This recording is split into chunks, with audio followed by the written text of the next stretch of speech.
Hello, I'm Jathy Rosenberg, the host of the Designing Successful Startups podcast, where today you will meet Zara Hajihashemi. So how did that happen? How did the connection between you and Apple, how did the two of you make that connection? I was here in California. My husband was here. So after graduation, I moved here to stay with him. And I was looking for different roles and I was applying, but it was through a friend who sent my resume. But at the end of the day, it was the hiring manager who came across a couple of my papers, which they were trying to do the same thing. Welcome to Designing Successful Startups, the podcast where we dive into journeys of extraordinary founders who've defied the odds to build innovative companies. Today, we're speaking with Zara Hajihashemi, an inspiring immigrant founder who's leveraged her background in AI and healthcare to revolutionize women's health. From growing up in Iran, where opportunities for women were limited, to earning her PhD in the US and working at Apple, Zara has demonstrated remarkable grit throughout her journey. Now, as the founder of Cybele Health, she's creating AI agents to help healthcare providers deliver more personalized care for women. Join us as we explore how her unique experience shaped her entrepreneurial path and the vision driving her mission to transform healthcare. And hello, Zara. Welcome to the podcast. Hi, Jathy. Thank you for having me. Oh, my pleasure. I am very interested in your background. Maybe you could tell us all where you're originally from and where you live now. Sure, yeah. I'm originally Persian, born and grew up raised in Iran. Um, and I moved to United States in 2010 for my PhD, and it's been wonderful 15 years, and I've been living here since then. And currently, I live in California, Silicon Valley area. And you actually live in a little town that I know well because I live Yeah. just up the hill from you over in Santa Cruz County. And do you take advantage of being close to Santa Cruz? Oh, we'll do as much as we can, obviously, with the company and kids. Yeah, I love the beach. What grad school did you go to, by the way? It was University of Missouri. So in Missouri, there's three campuses. I was in a town called Columbia. The journey was that my background has been completely in technology. So I was really good at math without doing any extra effort. And I figured then I have to maybe pursue engineering. So I studied computer science and for my undergrad. For my master's was the beginning of AI and robotics. So I did my master's in AI and robotics back home in Iran. I have lots of family members who are in healthcare space. And I remember one time I was talking about that, and one of our family members, who was the dean of one of the medical schools, he told me that, there's lots of advancement in the intersection of AI and healthcare. And that is going to be really well needed. And he encouraged me a lot to take into that more seriously. And I started reading papers and I got more interested. And then I started to looking into programs and universities who offer that kind of a joint program and dissertations specifically for a PhD. And that's how I came across university, or Mizzou, they call it.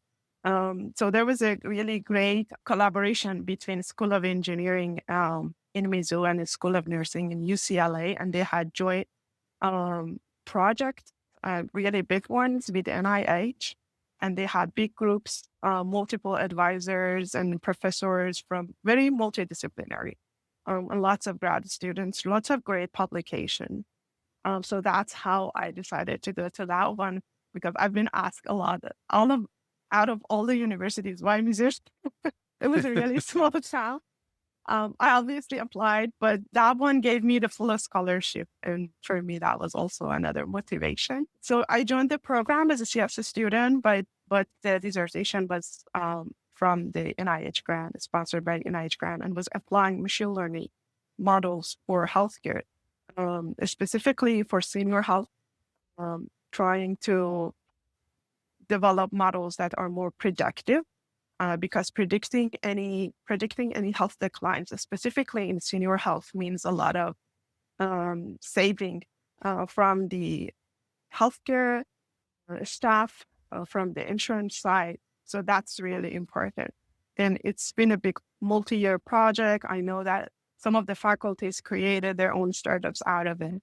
And it was very fruitful. It was very fun to work on that. I know that lots of people who do PhD, they don't have any good memories. But for me personally, going to the facility and meeting the doctors and the nurses and working directly with them, I was paired with a PhD student of nursing at UCLA. And so we collaborated a lot, making sense of all the numbers that we get from our models in terms of the reality of the life and what does it mean in a healthcare setting. It was another level, and you would see like a direct impact on people's lives. Um, so I really loved that. I was working specifically on time series data that comes from a healthcare setting. So I was modeling a lot of time series data. I had lots of papers and journals, publications, won a couple of awards. And because I was working on lots of time series data, I got a job at Apple in cloud infrastructure, modeling time series data. And my boss at Apple joked with me, and he said that in your PhD, you made sure that people are healthy, and at Apple, you make sure that servers are healthy, and that's basically the same thing. It's the same And thing. it was kind of same task. So how did that happen? How did the connection between you and Apple, how did the two of you make that connection? You're in Missouri, and they're not probably looking in Missouri for too many No, people. no, they were not. I was here in California. My husband was here. So after graduation, I moved here to stay with him. And I was looking for different roles and I was applying. But it was through a friend who sent my resume. But at the end of the day, it was the hiring manager who came across a couple of my papers, which they were trying to do the same thing. And then he reached out. And the funny story was that the job description that they sent me was for a front-end engineer. Like it was listed a lot of tasks for front-end engineer. I had no experience, not even a knowledge about how that works as a very deeply focused on machine learning. And I asked that, this is the job description. I don't know any of that. And then obviously they took it, but they had a role open for that. And then they came across my profile, and then I joined to the data science team and worked there for 6 years. I'm going to go back just for a second to the university or the grad school, because so I came up through computer science too. I got my PhD at Duke in computer science. It was many years ago, and there were no women in the program, and there were very few women in the field. And I wonder if what your experience was where you were. Same. Yeah, just a handful of girls, and then a class packed by guys, and it was even more intense and less of us as we got advanced into the degree. I remember that in the master's program, I think 24 was admitted, and then it was just 5 of us who were girls, and the rest, 19, was boys.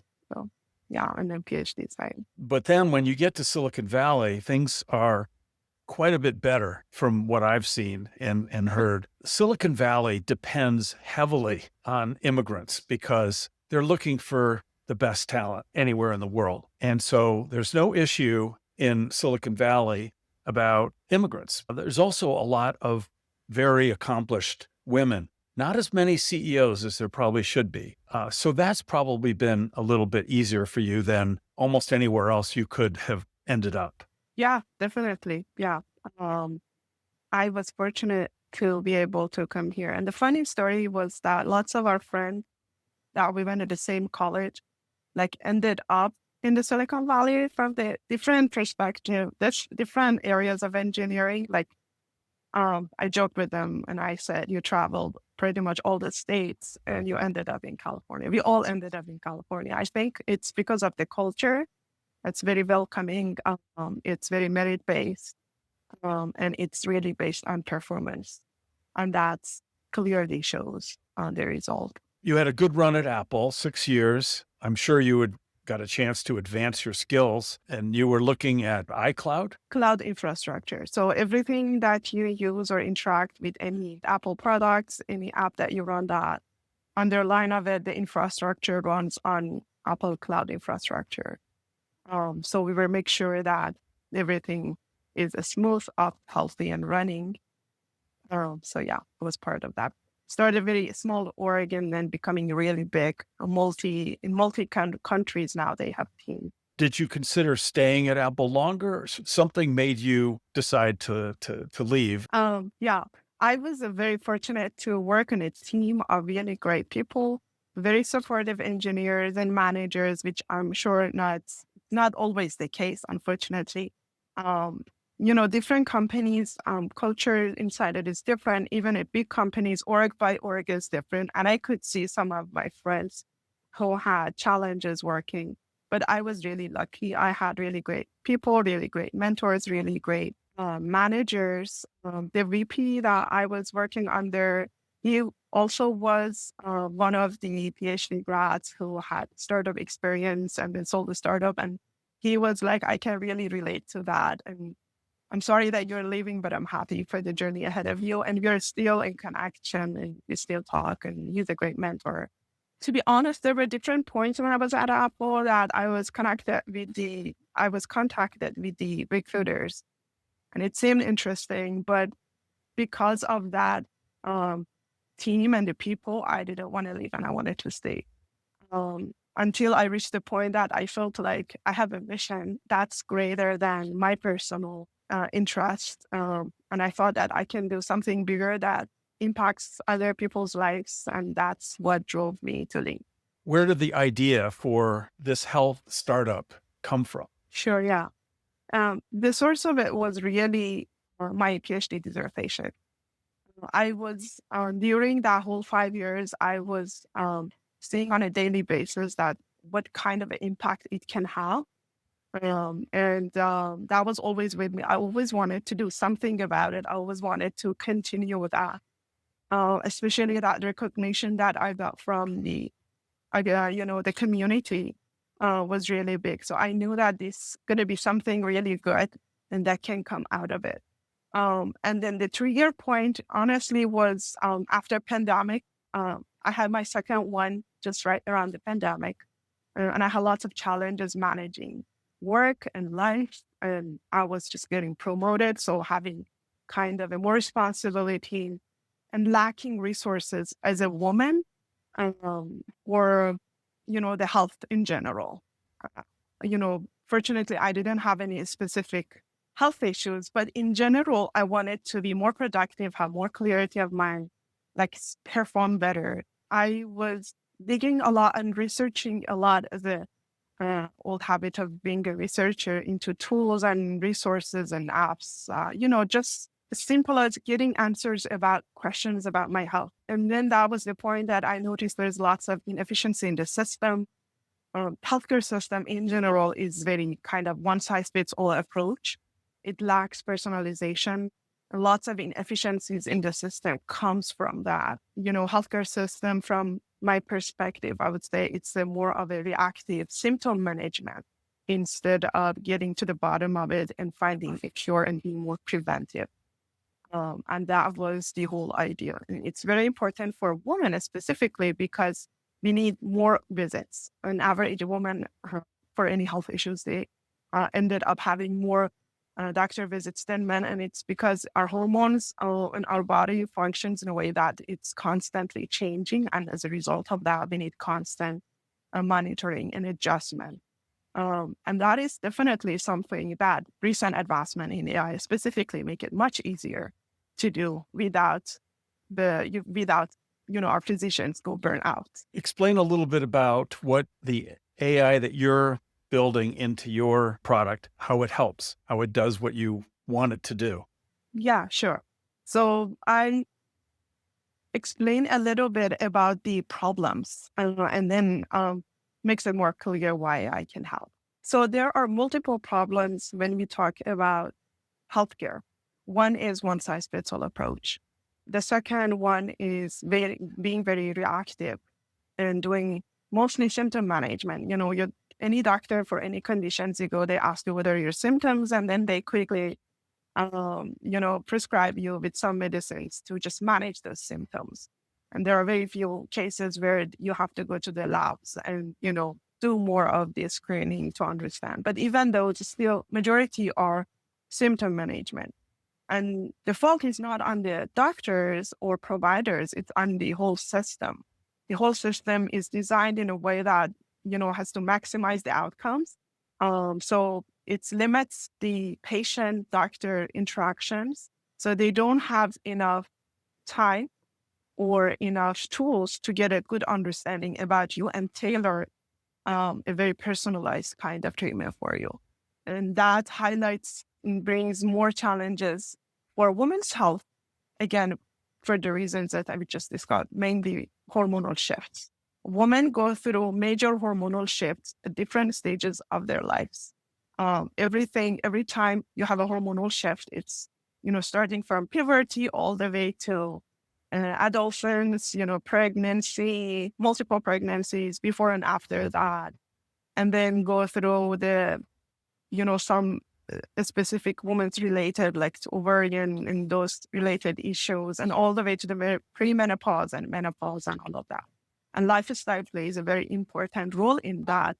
We now know that in the US, because of the lifestyle, premenopause symptoms starts in late 30s, whereas the menopause starts in early 50s. So we're talking about almost 20 years of experiencing symptoms. So there are these pain points.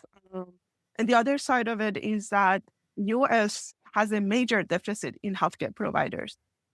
Just last year, the government issued a report, the Department of Health of the government issued a report that in 8 years, we are going to face 140,000 deficit in healthcare providers. And the number goes higher for staff in the healthcare system. How we are going to do that? So it clearly impacts. Lots of trials has been studied on populations where women either were not represented at all or were minorities.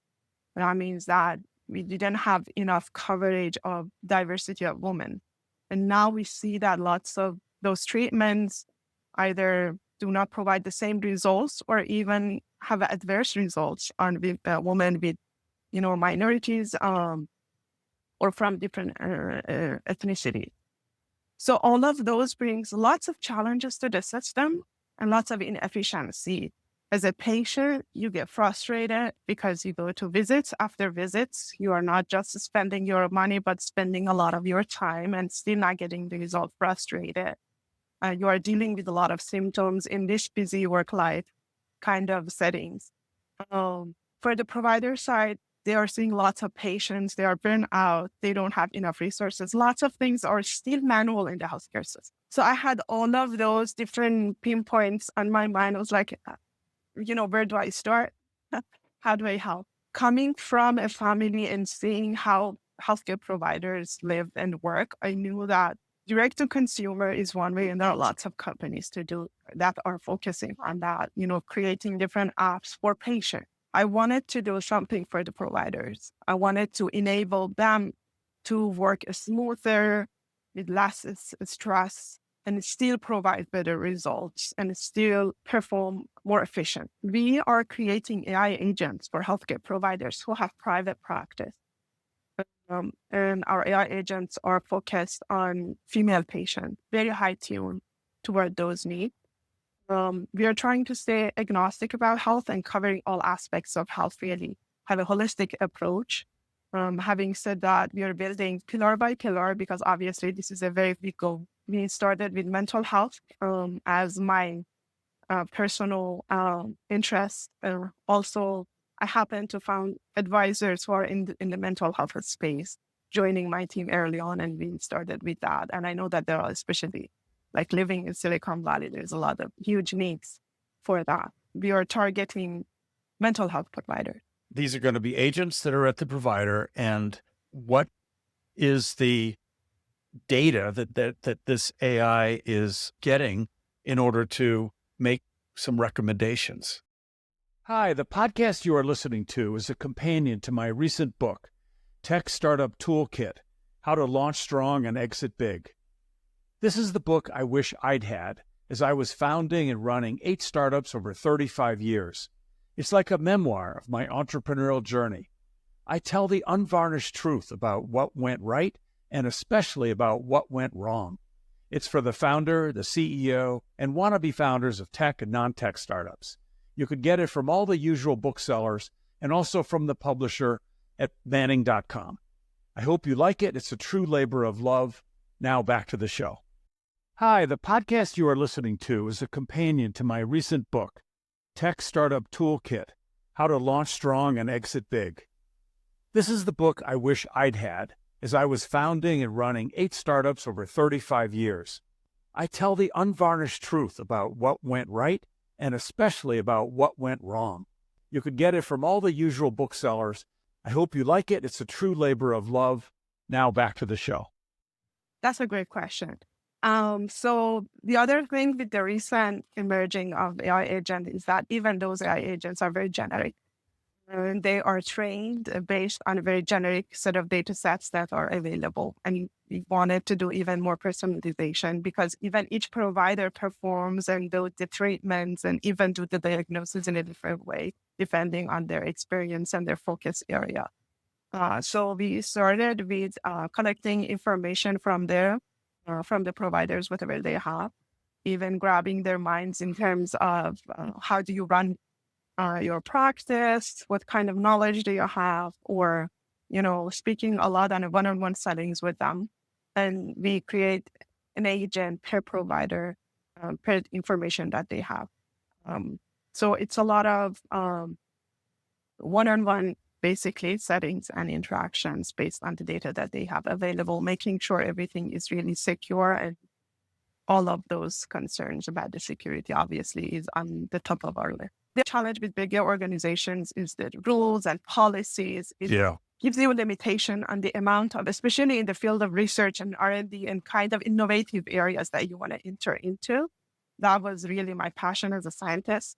I wanted to have that level of freedom. So I intentionally decided to go after private practices. Oh, and the name of your company, by the way. So at the beginning, like any other founder, I had my pivotal moments as well. At the beginning, I was very obsessed with working moms as myself. I wanted to do something specifically focused on working mothers. And I was looking for a name that represents that target audience. And I am also fascinated with the Greece culture and their goddess. So I came across one of the goddesses called Cybele, which is the mother of everything else, gives life to everything else. And I love that. So the name comes from that. But then as I started to work more and I started to interview more providers, I quickly realized that it doesn't matter your maternal status, whether you're a mom or not, or you're trying to be a mom, we should cover everybody. So now we are open to every woman. And I'm really glad for that. So it's Cybele Health. That's correct. Can you tell me one story about something very challenging that's happened where something went wrong, or you made a decision that ended up being the wrong thing or something? That's the story of my everyday. Obviously, I'm the first time founder and solo founder. So, I cannot hide it that I make lots of decisions that not all of them are, right decisions, obviously. I think that one of the most recent one, since we are small, nothing goes really catastrophic and, has really bad outcome, which is a good thing as you're small, even when things go wrong, it still is manageable. But timing has been really challenging for me, specifically in terms of getting things done at the time. I have the tendency to be very optimistic about things that I can achieve, and then everything goes wrong and then pushes back the deadline. That has been kind of a pattern that I see. In my experience, all entrepreneurs, in order to survive, have to be optimists. Otherwise, you're just going to go, Yeah. So that was one thing. The other thing was that hiring people who didn't have enough experience. So I ended up working a lot to just keep up with that, which I think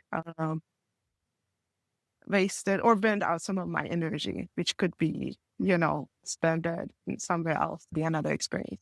And you're doing this and have two young kids at the same time. Yeah, I have two young kids too. They are adjusting.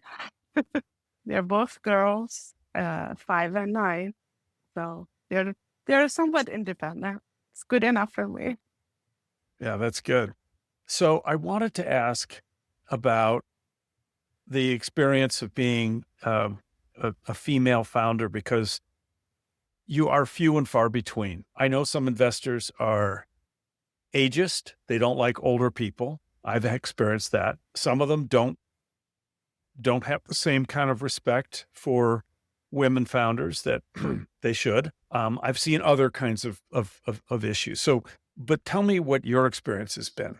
I think that it's now not a surprise that, thankfully there have been lots of talks about it.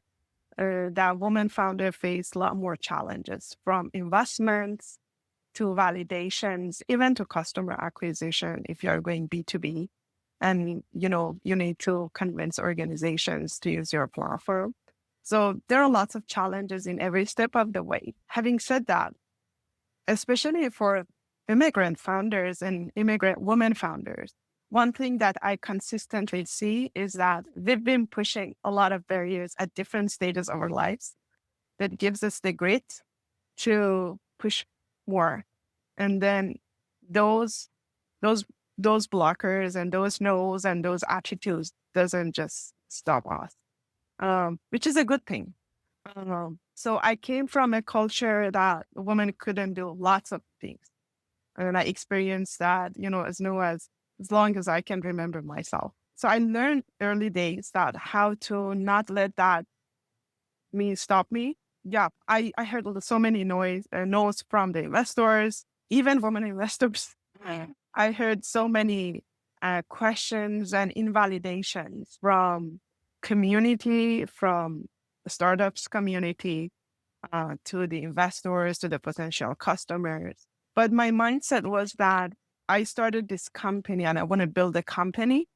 So one attitude or one no or one invalidation, doesn't affect me. And I've seen that a lot among women founders.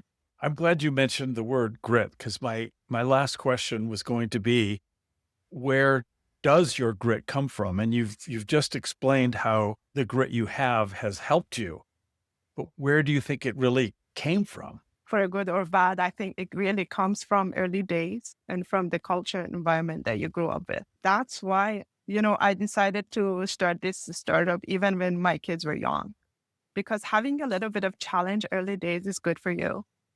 Falling down, not having the support, hearing no's, saying that you don't have the help that you need forces you to push. Sometimes you can make an opportunity out of a difficult situation, and I can see that in my girls now that, compared to 2 years ago, that they are more independent, they can stand up for themselves because I was not available 24/7 as I used to. And also they see me going through some of the challenges, they hear things, they can see things.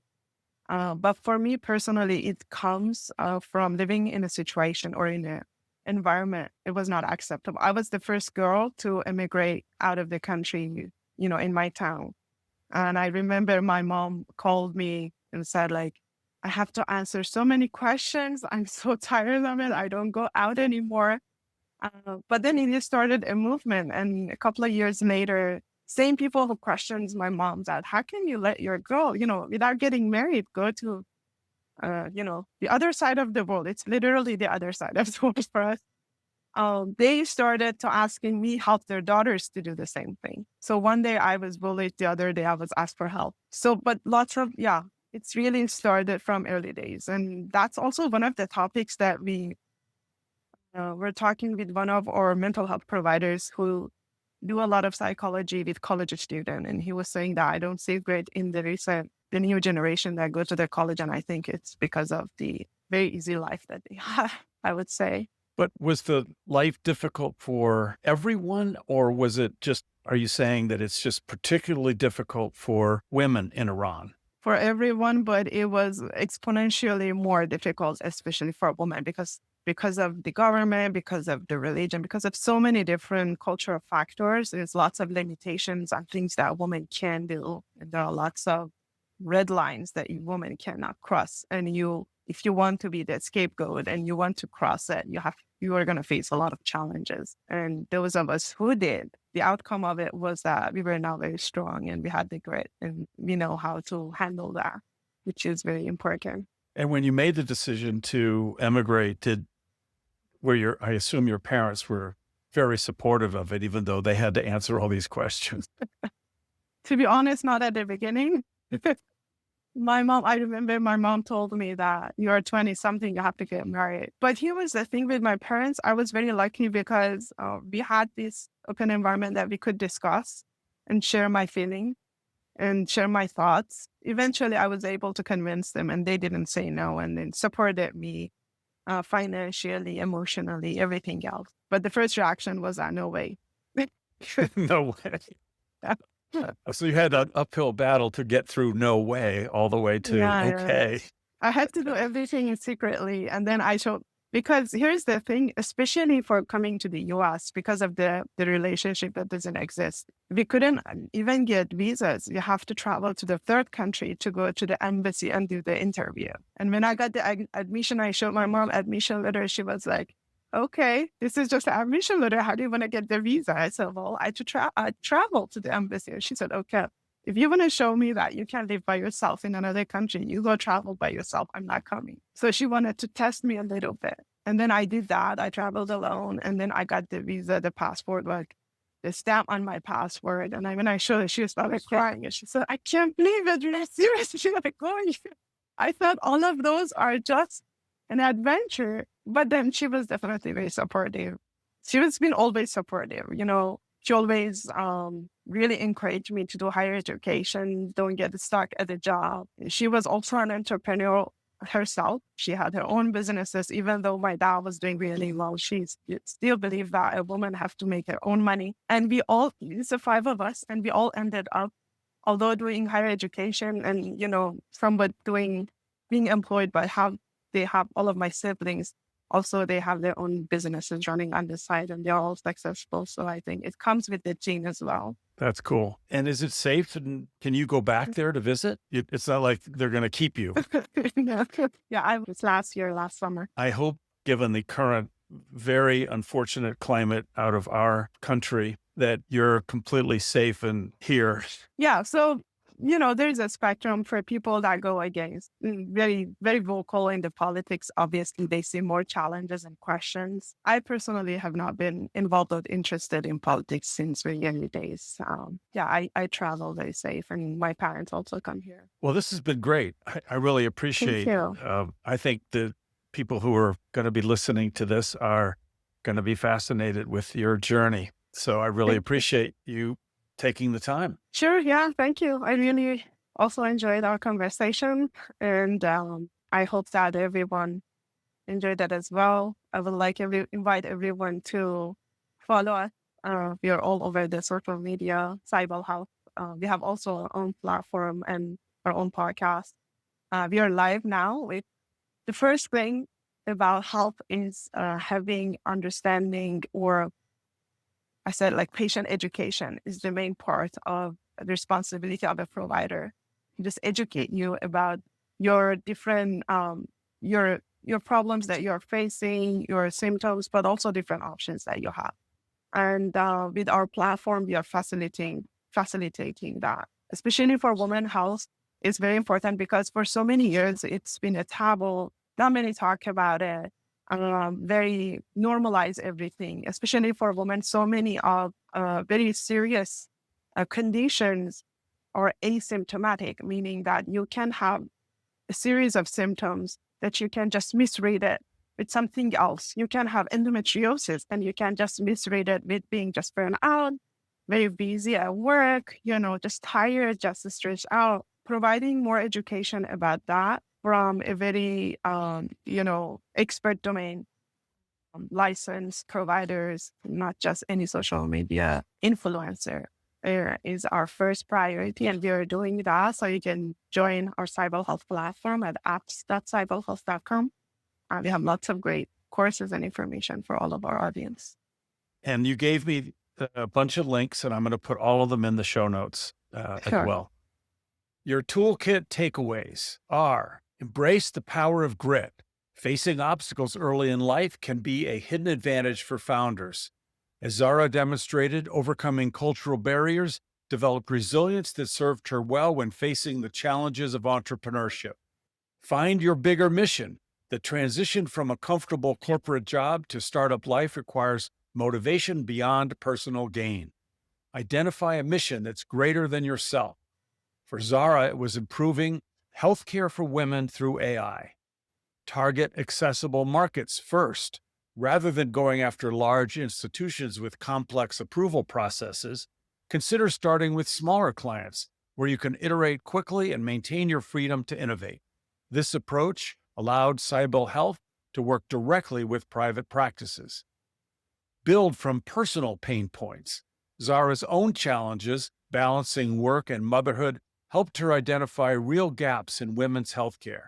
Your personal experiences can be powerful indicators of market needs worth saving.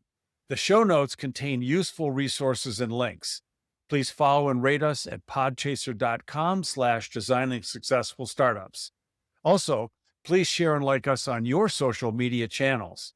This is Jyoti Rosenberg saying, TTFN, ta-ta for now.